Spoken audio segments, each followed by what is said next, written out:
കഴിഞ്ഞ ആഴ്ച കണ്ട ഒരു സിനിമയും എനിക്ക് റിവ്യൂ ചെയ്യാൻ സാധിച്ചിട്ടില്ല. വീഡിയോ എടുക്കാനോ പോസ്റ്റ് ചെയ്യാനോ ഒന്നും സമയം കിട്ടിയില്ല. സത്യത്തിൽ ഇനിയിപ്പോൾ ഇങ്ങനത്തെ റിവ്യൂ പോസ്റ്റ് ചെയ്തുകൊണ്ട് എന്തെങ്കിലും പ്രയോജനം ഉണ്ടാവുമോ ഇല്ലയോ എന്നൊന്നും അറിയില്ല. നിങ്ങൾക്ക് ഇഷ്ടപ്പെടുമോന്നും അറിയില്ല. എന്നാലും എൻ്റെ ഒരു അഭിപ്രായം ഇവിടെ കിടക്കട്ടെ എന്ന രീതിയിലാണ് ഞാനിപ്പോൾ വീഡിയോ എടുക്കുന്നത്. ഏറ്റവും ഇഷ്ടപ്പെട്ടത് ടൂറിസ്റ്റ് ഫാമിലിയാണ്. തമിഴാണ്. ശശികുമാർ, സിമ്രാനൊക്കെയാണ് പ്രധാന കഥാപാത്രങ്ങളായിട്ട് വന്നിരിക്കുന്നത്. ബ്യൂട്ടിഫുൾ സിനിമയാണ്. എന്തായാലും ഇത് OTT വരുമ്പോഴത്തേക്കും ഞാൻ പറയാണ്, ഒരാൾ ആ സിനിമയെക്കുറിച്ച് നെഗറ്റീവ് പറയത്തില്ല. ആ രീതിയിലാണ് സിനിമ എടുത്തു വെച്ചിരിക്കുന്നത്. കുറെ നല്ല ചിരിമുഹൂർത്തങ്ങളും ചെറിയ നൊമ്പരപ്പെടുത്തുന്ന കുറച്ച് സംഭവങ്ങളൊക്കെ ആയിട്ട് വളരെ ഒരു സിമ്പിൾ സിനിമ, ബ്യൂട്ടിഫുൾ സിനിമ. അതിന്റെ ട്രെയിലറിൽ തന്നെ ഉണ്ടായിരുന്നു ഒരു സിനിമയുടെ ഒരു എന്താണ് സിനിമ പറയാൻ ഉദ്ദേശിച്ചിരിക്കുന്നതെന്ന്. Super cinema. സിനിമയെക്കുറിച്ചോ കഥാപാത്രങ്ങളെ കുറിച്ചോ ഒന്നും പറയുന്നില്ല. മസ്റ്റ് വാച്ച് സിനിമയാണ്. ഇനി എന്തായാലും OTT വരുമ്പോൾ കാണുക. കണ്ടിട്ട് നിങ്ങളുടെ അഭിപ്രായങ്ങൾ എന്തായാലും വീഡിയോയിൽ പോസ്റ്റ് ചെയ്യണം. പിന്നെ ഇഷ്ടപ്പെട്ടത് പടക്കളം. ഞെട്ടിപ്പോയ സിനിമ. അതായത് ഞാൻ എൻ്റെ ട്രെയിലറോ കാര്യങ്ങളോ ഒന്നും കണ്ടിട്ടില്ലായിരുന്നു. ഒരു പാട്ട് സീൻ മാത്രം ഇങ്ങനെ കണ്ടിട്ടുള്ളായിരുന്നു. ഫാമിലി ആയിട്ടൊക്കെയാണ് പോയത്. പിള്ളേരെ കൊണ്ടുണ്ടായിരുന്നു. ഞെട്ടിപ്പോയി. കുറച്ച് ഫാൻറ്റസി, ഒരു കോമിക് ബുക്ക് വായിക്കുന്ന രീതിയിലുള്ള ഒരു സിമ്പിൾ ഒരു കോമഡി ഫാൻറ്റസി മൂവി. കുറേ പരാതികളും പരിഭവങ്ങളൊക്കെ പറയാനുള്ള സാധനങ്ങളുണ്ട്. പക്ഷെ സിനിമ എന്താ പറയുക, തിയേറ്ററിലിരിക്കുന്ന സമയത്ത് നമ്മൾ എക്സ്പെക്ട് ചെയ്യുന്ന രീതിയിൽ കുറേ ചിരികൾ വരുന്നു, കുറച്ച് ഒരു ഫാൻറ്റസി പരിപാടികൾ കാര്യങ്ങളൊക്കെ വരുന്നു, ഒരു കോംപ്ലിക്കേഷൻ സെറ്റപ്പിലേക്ക് സിനിമ പോകുന്നു. അങ്ങനെ ഒരു പ്രത്യേക ഫ്ലോയിൽ ഇങ്ങനെ പോയ സിനിമ. നല്ല സിനിമയാണ്. ഫാമിലി ആയിട്ടൊക്കെ പോരുന്ന് കണ്ട് എൻജോയ് ചെയ്യാൻ പറ്റുന്ന നല്ല സിനിമ. ഇനി പറയാനുള്ളത് പ്രിൻസ് ആൻഡ് ഫാമിലിയെ കുറിച്ചാണ്. ഇപ്പൊ പ്രിൻസ് ആൻഡ് ഫാമിലിയുടെ വേറെ കുറെ റിവ്യൂവും കാര്യങ്ങളൊക്കെ കണ്ടു. റിവ്യൂ പറഞ്ഞവരെ ചീത്ത വിളിക്കുന്നതായിട്ടുള്ള കുറെ കാര്യങ്ങളൊക്കെ കണ്ടു.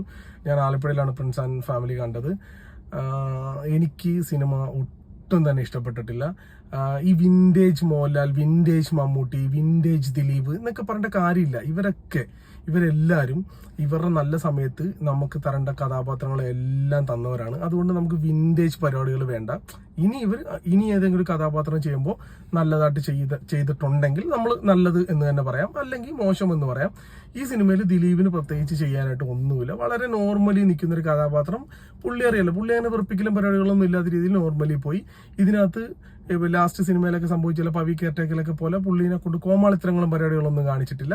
നോർമലി നിൽക്കുമ്പോൾ തന്നെ പുള്ളിയുടേതായിട്ടുള്ള കുറച്ച് 1-2 കോമഡികൾ അവിടെ ഇവിടെ കൊളുത്തിയിട്ടുണ്ട്.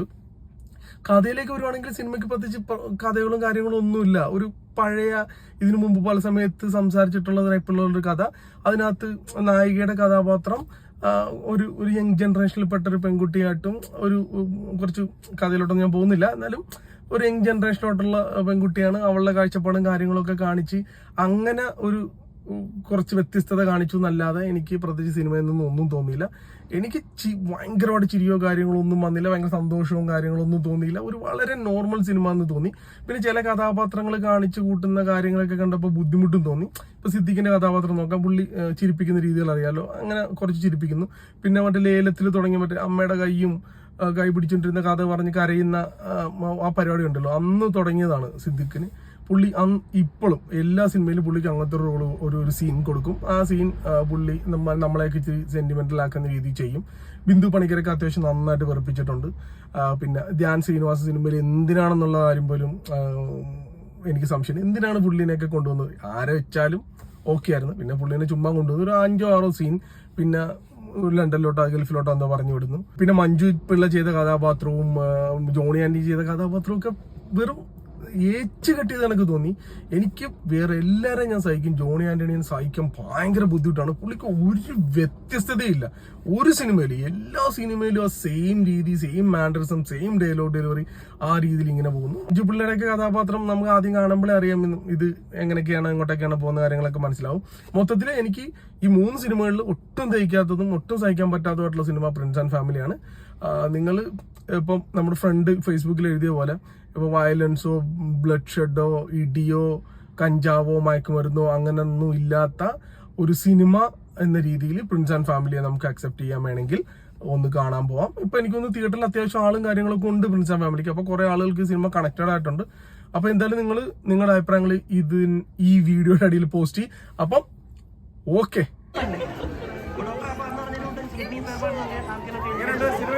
സിനിമ അടിപൊളി.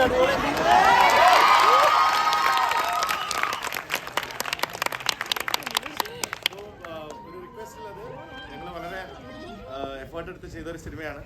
നിങ്ങളെ ഫസ്റ്റ് ഡേ, അതെ ഒരു വീക്ക് ഡേയിൽ തന്നെ ഇത്രയും വലിയൊരു ക്രൗഡിനെ കാണുമ്പോൾ വളരെ സന്തോഷം. ഞങ്ങളെ ട്രസ്റ്റ് ചെയ്ത് ഈ സിനിമയ്ക്ക് വന്നതിന് എല്ലാവരും പോയിട്ട് ഒരു ചെറിയ റിവ്യൂ സോഷ്യൽ മീഡിയയിൽ ഇട്ടാൽ ഭയങ്കര സന്തോഷമായിരിക്കും. You won't click pictures, you can. The star